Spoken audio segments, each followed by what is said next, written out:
The Basilica of St. John Lateran, also known as the Archbasilica of St. John, is located in the center of Rome and is the oldest and highest ranking of the four major papal basilicas in the city.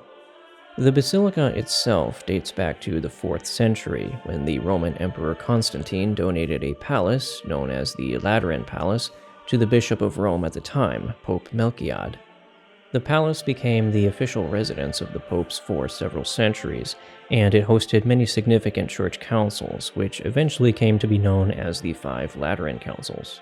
In the centuries that followed, the basilica was sacked by barbarians, damaged by earthquakes, and even caught fire twice. Thus, it was constantly being renovated and restored. By the year 1377, following a period of exile in France, the papacy returned to Rome only to find the basilica uninhabitable. The papal residency was therefore moved to St. Peter's Basilica in the Vatican, where it remains to this day. Several attempts were made to rebuild the basilica during this time, but it wasn't until the 16th century, during the reign of Pope Sixtus V, that a project was finalized. He assigned the project to the Italian architect Domenico Fontana, who erected the current edifice. Further changes were made in 1718 when the basilica was enshrined with its now famous statues of the 12 apostles. Today, the basilica is considered one of the most significant and beautiful shrines in all of Rome, and thus it is visited by thousands of pilgrims each day. It is often referred to by the locals as the mother of all Roman churches, and it is home to some of the most significant relics in the church's history. Specifically, the skulls of Saints Peter and Paul are housed within the massive baldacchino, which covers the main altar. Although St. Peter's Basilica is the final resting place of many former popes, the Basilica of St. John Lateran likewise contains the tombs of several popes.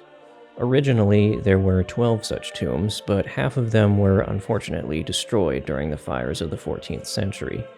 The 6 tombs that remain belong to Popes Alexander III, Clement XI, Innocent III, Leo XIII, Martin V, and Sergius IV.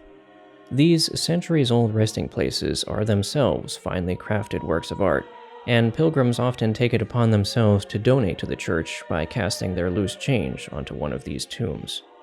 A small fee will give you access to one of the basilica's private collections, which displays a variety of significant relics and magnificent artifacts from the church's long history. These artifacts range from historical vestments and liturgical vessels used by various saints, to extravagant reliquaries containing fragments of bone, to a collection of documents pertaining to some significant event in church history. Many of them are associated with such familiar names as Francis of Assisi, Pius X, Joseph of Arimathea, and Mary Magdalene. One relic in particular, a fragment of an ancient veil, is thought to have once belonged to the Virgin Mary herself.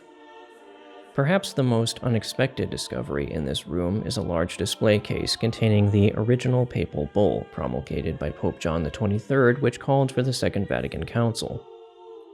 To the left of the main altar, you can find a small passageway leading into the remnants of a 13th century cloister built by Pietro Vasaletto. It is the only surviving section of a former monastery built between the basilica and the ancient city walls. Considered a masterpiece of cosmatesque art, the twisted marble columns and the simple elegance of the courtyard make it a worthwhile place to explore before heading across the street to visit the Scala Sancta, or the Holy Stairs.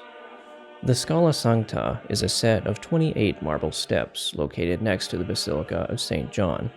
According to tradition, the Holy Stairs are the original steps that our Lord climbed on the way to his trial before Pontius Pilate in Jerusalem. The stairs were brought to Rome by Saint Helena, the mother of Emperor Constantine, in the 4th century. She is said to have discovered the stairs in Jerusalem during an excavation of the palace of Pontius Pilate.